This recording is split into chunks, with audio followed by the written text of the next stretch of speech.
This is The Future Of, where experts share their vision of the future and how their work is helping shape it for the better. I'm David Blaney. Giving birth to a baby is a milestone in one's life. But while this momentous occasion is most often experienced in a hospital environment, studies have shown that stark clinical surroundings might not always be the ideal setting for a mother to give birth. With us today to discuss this topic is Dr Lesley Kuliukas, a midwifery researcher at Curtin University with more than 35 years of experience working in the maternity sector and in education. Thank you very much for joining us, Lesley. You're very welcome.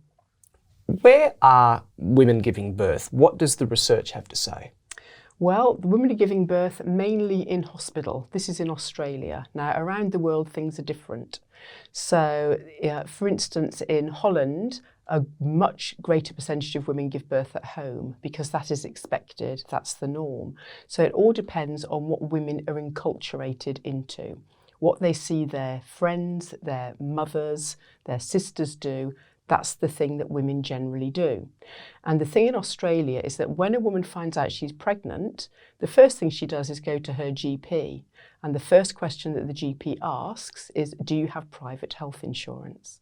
And that will then determine her path for her pregnancy journey. Now, what really should happen when the woman first discovers she's pregnant is ideally she should see a midwife, because a midwife will then give her all of the options available to her which aren't dependent on whether she has private insurance. So, for instance, I'm actually an endorsed midwife and I run a clinic on a Thursday evening out of a GP surgery in Bentley. And so women are referred to me very early on in pregnancy. And I saw a woman in my clinic last night. We spoke about what her options would be, and we didn't even mention private health insurance. But I said to her, in WA, you're really lucky because you have some very good choices. We have something that isn't available in the rest of the country.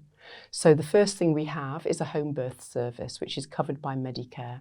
So if women want to have their baby at home, they can then be followed by a midwife through their antenatal, labour and postnatal care, have the same midwife right the way through, and then have their baby at home.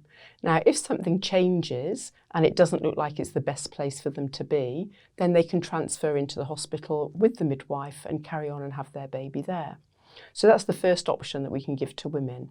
And all of the research demonstrates that it is a safe option for women because the role of the midwife is to monitor the pregnancy, monitor the labour, monitor the postnatal period. And if any problems do occur, then she's going to change the plan to make sure that it remains safe. So if a woman chooses a home birth and then during the pregnancy, the midwife realises that perhaps the baby isn't growing as it should or anything else, then she will refer care and change the model so the woman doesn't end up having her baby at home. The same when she's looking after her in labour. It's very rare that you get a big drama at the last minute. It usually builds up to a problem, and so the midwife will be monitoring the woman, monitoring the baby, and if she suspects there's any problems, she'll be transferring the woman sooner rather than later and erring on the side of caution. So it's not sort of this complication sneaking up on you and having to having a quick rush to the nearest hospital. It's the warning signs are quite early onset. Yeah, that's right. I mean, obviously emergencies do occur just as they do in hospital. And emergencies can occur in hospital where there isn't a fantastic outcome, just the same as sometimes they do at home. But the midwives who look after women at home have the same skill set as the midwives looking after the women in the hospital. So if, for instance, sometimes the baby during birth takes a little bit longer to come out, the midwife has the same skill set to help manipulate the shoulders to help the baby come out, just the same as they do in the hospital. So she uses her same skills. If the baby needs a little bit of help after it's born, then she has the same skill set to help to resuscitate the baby. So generally you do pick up the problems sooner rather than later. Another option for women is to go with a group practice. So if she chooses to birth in a birth centre, for instance, she'll be cared for by a midwife in a group practice. So again, it's the same midwives caring for her right the way through. She'll birth in the birth centre. There are 2 birth centres in Perth now, one at King Edward Hospital, the Family Birth Centre, and a new one that's opened at Fiona Stanley Hospital.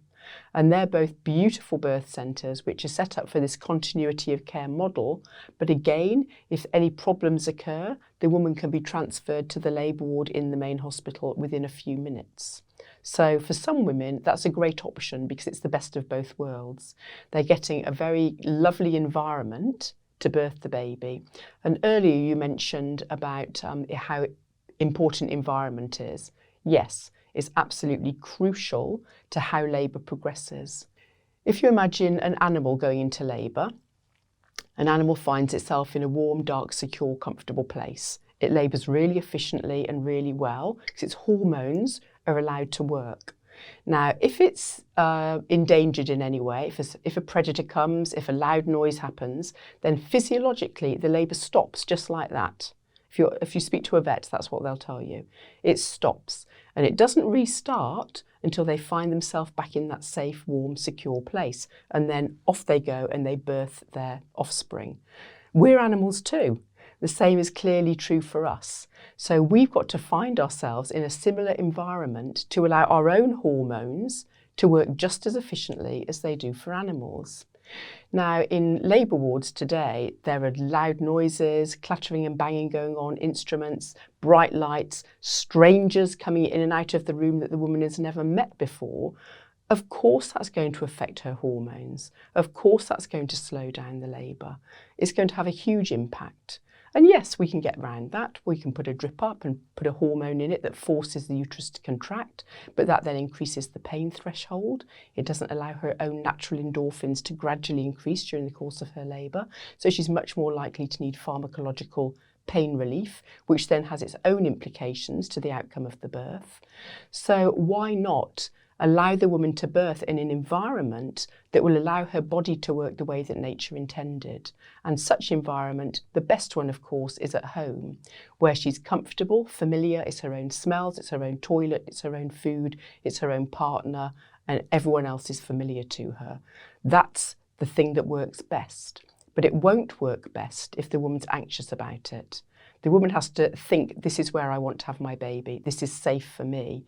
If she's a little bit worried and think, I'm not sure, I don't really believe in home birth, then perhaps a birth centre would be better for her because she still has all of the environment around her and she can have the low lights, she can move around. There's, really lovely equipment in there. She can take in her own pillow and things that smell of her to affect the environment. And so a birth centre is a really good place for women to consider having their babies. On the other hand, there are some women who think, well, I'm a real wimp. I know I'm not going to cope with this. I've talked to my friends and I don't like the sound of what goes on. I'm absolutely certain I'm going to want an epidural. Now, the epidural is the injection that goes into the back and it gets rid of all sensation really from the waist down. And so for some women, that's the option for them. They think that's what I want to do. Okay, it might mean I end up with a forceps birth or a vacuum birth. That's fine by me. And that can only be administered in a hospital. Absolutely, yeah. So she would not be able to have her baby in a birth centre. If she was in labour and then she thought, I thought this was all going to go well, but in fact this labour's taking longer than I thought and it's more intense than I was considering, she could say at that point, let's go over to the hospital. Actually, I think I want an epidural. So it's not like you have to make the big decision up front. Everything's very fluid and flexible along the way. And with continuity of care by a midwife, the midwife gets to know the woman early on and has all of these in-depth discussions to find out exactly what she wants. And if this happens, what will we do then? If this happens, what will we do then? And so it offers the opportunity to actually change the scenario as it unfolds rather than have something set in stone right from the very beginning. Is home birthing an option that's readily available? You mentioned that we have a home birthing program in WA. In On a national level, there has been some issue with, for example, the professional indemnity insurance that midwives have to have. Is this an option that is as readily available as it should be? No, unfortunately it's not. There aren't many government-supported home birth programmes, so a lot of women rely on privately practising midwives. Now, privately practising midwives are midwives that have done exactly the same training and have the same qualification as everyone else, but they are midwives who are frustrated with the system and they want to offer true woman-centred continuity of care to women to allow them to have the birth they wanted. And a lot of women that go to privately practising midwives are women that have had previous birth trauma. So something has happened to them in their last labour and birth that may have given them post-traumatic stress disorder. It can be that severe. And so when they have their next baby, they really want to find something that will focus on them and will offer them the path that they really want, rather than having to go back to the same environment that caused them that trauma and anxiety in the beginning. So nationwide, privately practising midwives are able to offer care over the continuum. And very often these midwives are on call 24 hours a day, 7 days a week. So they really are very dedicated to giving the best care to women. A lot of them might work for 10 months of the year and then have their holiday all in one go. So they're not on call for a couple of months at the end of the year. But during that time, they are available to women all of the time. Now, these midwives, on the whole, the vast majority of them have done an extra qualification which allows them to prescribe and order screening and diagnostics. So it means that they can actually offer women any pharmacological requirements, such as antibiotics or anything else that's needed. As you mentioned, the problem that they have is with indemnity insurance. When a midwife works at a hospital, the hospital covers her. When she's through a government organisation, that covers her. So the home birth midwives in WA, they're covered.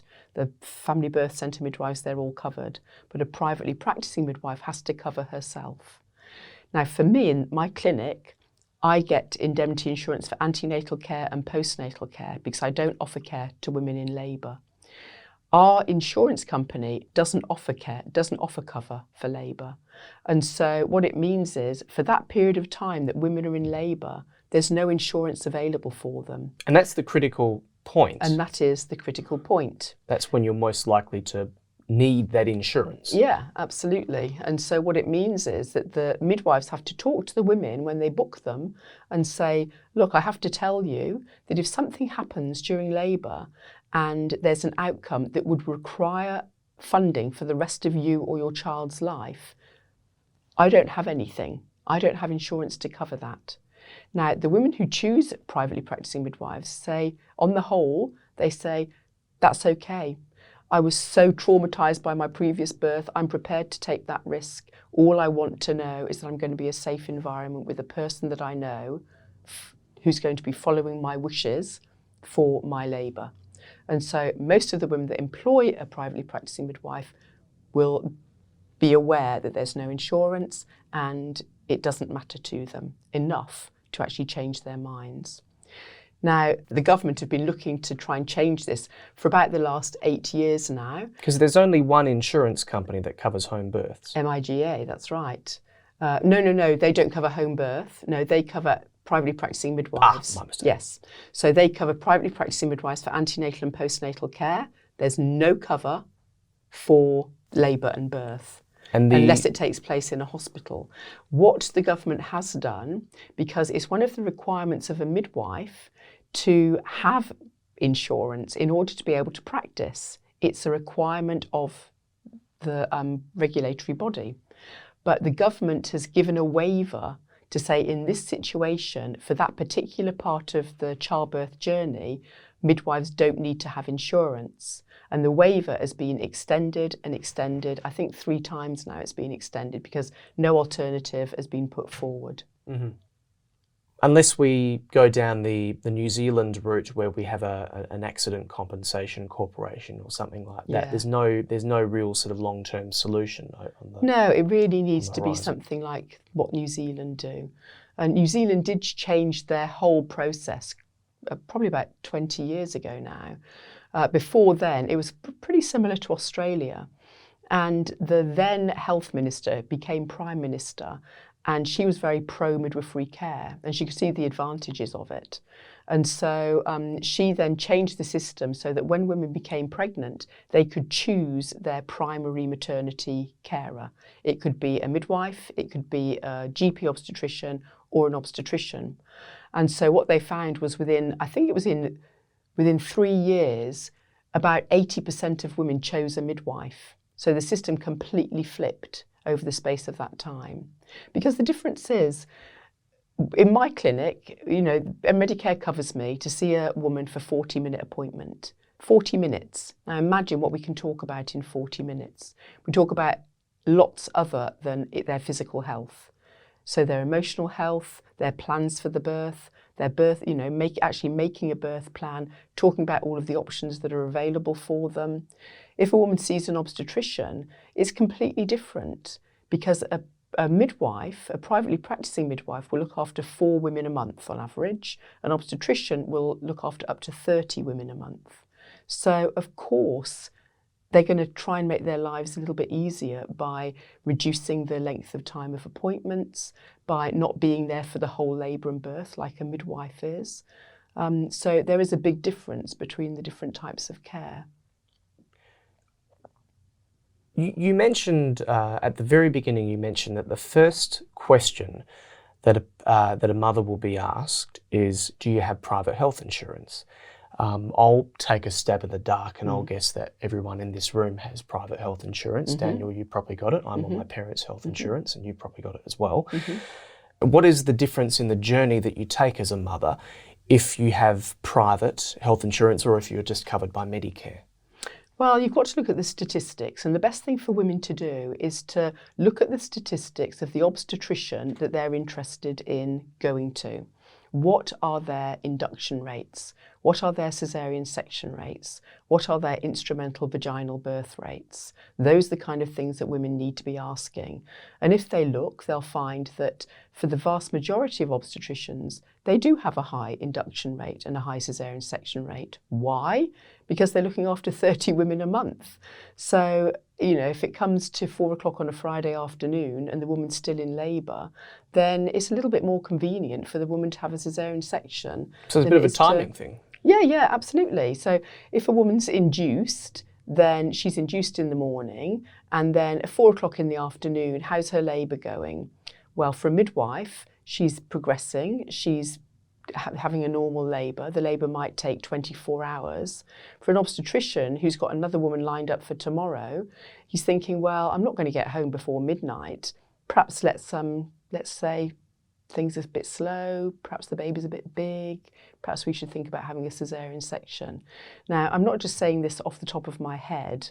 The student midwives in the programme that I'm the course coordinator for, they follow women through a continuity of care experience, which means that they recruit women very early on in the pregnancy. They follow them through their antenatal care, labour and birth and postnatal care, and build up a really good relationship. So every week in class, we have a bit of a debrief at the beginning of the class to talk about what experiences they've had this week. And almost universally, the experience that they talk about that the women have with private obstetricians are the opposite end of the spectrum to the experiences that women have with midwives. I'm a midwife, of course I'm biased with this, but again, you've got to go back to the stats. Look at the caesarean section rates of private hospitals. They don't compare. And the World Health Organization says, really, a woman's caesarean section rate risk worldwide is about 12%. 12% of women actually need to have a caesarean section. Some of the caesarean section rates in private hospitals are up to 70%. So clearly, something's going wrong there. Why do these women need caesarean sections? The answer is they don't. That's the problem. And so the other thing my students tell me is that an antenatal appointment with a private obstetrician, and I'm being very generalistic here because I do know of some private obstetricians who are fantastic. Okay, so I'm talking about the majority. According to feedback from my students, their appointment time is much less. It's five minutes, 10 minutes if they're lucky. and they don't discuss options like they might do in a longer appointment. A midwife will talk about whether the woman wants to have a physiological third stage or delay cord clamping. An obstetrician would never talk about that, very, very rarely. And so it's a choice that the woman has taken away from her. And that's just one example of many, many things that need to be discussed during the course of her antenatal care in order for her to start labour being fully informed. So that's going down the private route. Yeah. How do things stack up when you go down the public route? Well, again, it depends on where the woman's going to go. So again, it's very worthwhile her going onto the website and looking at options in WA and looking at the different statistics in different areas. And which website is that? Well, if she just, I can't remember what it's called now, but Birth WA, if she types Birth WA into Google, she will find, if you have a look now, you're going to have a look now and see if it's there. I'll cheat and then we'll edit it out. Yeah, good idea. I'll find it. Birth WA. First result is birth, deaths and marriages, of course. Oh, okay.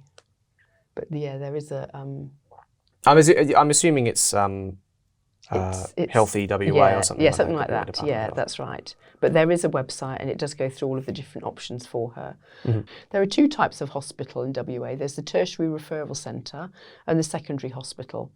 And you find the Tertiary Referral Centre, generally they have much, King Edward for instance, has a much narrow boundary geographically that women can access it if they live within the vicinity. Whereas Bentley, they have a wide geographical area. Women, who live quite far away can still go to Bentley. Whereas King Edward, it's very narrow because they have to take all of the complications. So anything that's referred will go to King Edward. So they can't take too many of the, in inverted commas, normal women who live locally. Mm-hmm. Well, I had to go to King Edward because I was flown in from Geraldton to go to King Edward, so they had to have room for me. Yes, exactly. And that's the thing, King Edward can't close its doors, whereas all of the other hospitals can say, we're too busy, we're too full, we're closing our doors, we're on bypass.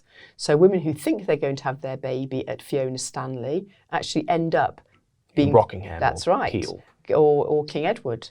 So if a hospital has to close its doors, then the woman goes to another hospital that she's not actually familiar with. But at King Edward, they can never close their doors. So they would be accepting everyone all of the time, which makes them a very busy unit. And if they've got a caesarean section rate of about, I think it's 33-35%, which is acceptable for a tertiary referral centre that has all of the complications going there. It's not acceptable for a lower... Well, that's quite remarkable considering that there'd obviously be a bit of selection bias considering it is King Edward. Yeah, absolutely. No, King Edward, again, the public hospitals in WA do a fantastic job. Their guidelines are evidence-based. Women can go and have a look at the hospitals beforehand. They understand what's going to happen. So yeah, I would say they're good choices. Where do you see birthing going in 10, 20, 50 years from now? Well, a lot of what's happened in the last 5 years is completely dependent on the National Maternity Services Plan, which was a document brought out by the government after very thorough research from consumers, women, midwives, obstetricians, everyone across the maternity journey. And what they found that women wanted was to have continuity of care. And so as a consequence of that, a lot of the public health hospitals started midwifery group practices offering women continuity of care. So now, since that document was released, there's, I don't know how many exactly, but I think there's about 5 group practices at King Edward. The New Birth Centre at Fiona Stanley is a group practice. There's about 3 at Armadale. There's several down in Bunbury even. And I know they're growing in other places as well. So women now have this choice of having a named midwife that will see her through her pregnancy, labour and birth journey. And this is what women want. Now, this option of care, not only is it giving women greater satisfaction, but it also reduces the cost because all of the research, and you can, search continuity of care by a midwife and you'll find that the outcomes are that, first of all, women are less likely to have interventions. So they're less likely to need epidurals, they're less likely to end up with a forceps or a vacuum birth, they're less likely to end up with a caesarean section, but the APGARs of the baby are just as good. So the outcome for the baby is just as good. And the other thing that's recently come to light is continuity of care by a midwife also reduces the incidence of preterm birth. So all these extra things which we're finding out really make a difference. And so it's cheaper because all of these interventions are now reduced, and it's cheaper because midwifery care is cheaper than obstetric care. And so if a midwife can look after a woman through the whole journey and doesn't need to refer to an obstetrician for any reason, then it's going to be a cheaper option. And looking even further into the future, do you envisage a future of artificial wombs, of birth being completely different to how it is today? Well, I would hate to think that there would ever be an artificial womb, because I think the woman's body is designed perfectly to have babies, and she can do so in a remarkable way. And every woman that does is such a strong, amazing, powerful woman. And when she's done it, you can see that she knows that herself. You can see it in her face. This is an incredible thing that I've done. Look at me. How fantastic is that? So the thought of having that taken away would be really sad. Now, I can't really see how it could happen outside of the body, but I could see that, like for a man to get pregnant, for instance, there is something that happens very, very rarely, and it's not an ideal situation where the baby, the conceptus, so the first few cells, don't remain in the uterus, or they were conceived outside of the uterus and they never got into the fallopian tube, and so the baby embeds itself into one of the abdominal organs and it can grow. So it's known as an abdominal pregnancy, and the placenta adheres to the bowel or some other abdominal organ instead of within the uterus. So it can happen that a man could become pregnant if an embryo was injected into his abdominal cavity. That could happen, but it's not an ideal situation, because after the baby is born, which clearly has to be through abdominal surgery, the placenta is left behind, and you can't take the placenta away because the organs that it's attached to will bleed profusely. So you have to leave it there and hope that gradually it gets reabsorbed. So not an ideal situation. As for something outside of the body, well, who knows? Anything's possible. They're developing all sorts of organs from generated tissue now. So who knows? Something might be possible in the long term. And it would be great if there was something available for women who were unable to have children themselves. And how is the profession itself, how is midwifery going to change? And how is it changing so far? Well, it's changing, as I said, in the last 5 years because of the resurgence of continuity of care, and midwives are really embracing that. They can see the value of it, because not only does it improve satisfaction for women, it improves job satisfaction for midwives. You can imagine if you've got, you're seeing the same women through the whole journey, get to know them really well, see the outcome, get excited with them.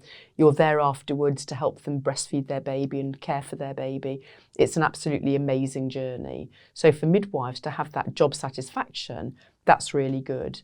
So for midwives' future, I hope that that will continue, and the number of group practices will continue to grow. And it would be absolutely perfect if every single woman in WA was introduced to a group practice at the beginning of her pregnancy.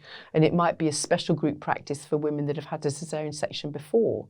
It might be for adolescents.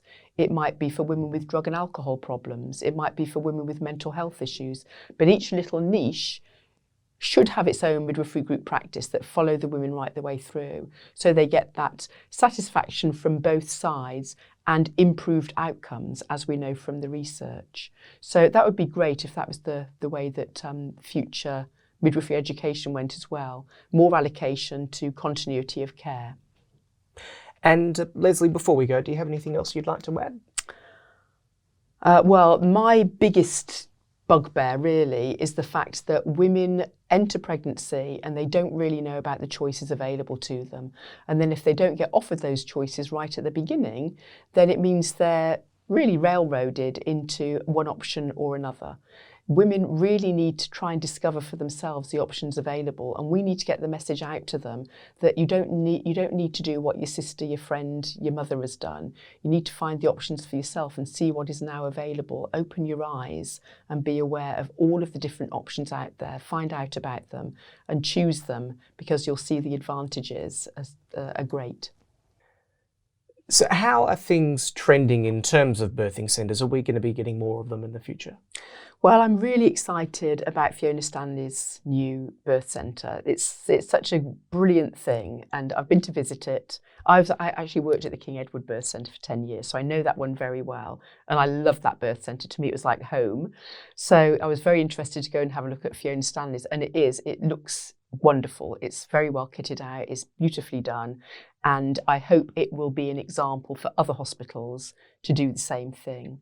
Standalone birth centres are really good, but this one is incorporated into another area of the hospital. So it's not part of the labour and birth suite, it's actually adjacent or a little bit round the corner. So it gives the women the option of being a little bit apart from the labour and birth suite, but they still have the advantage of being close to it if they need to be transferred for any reason.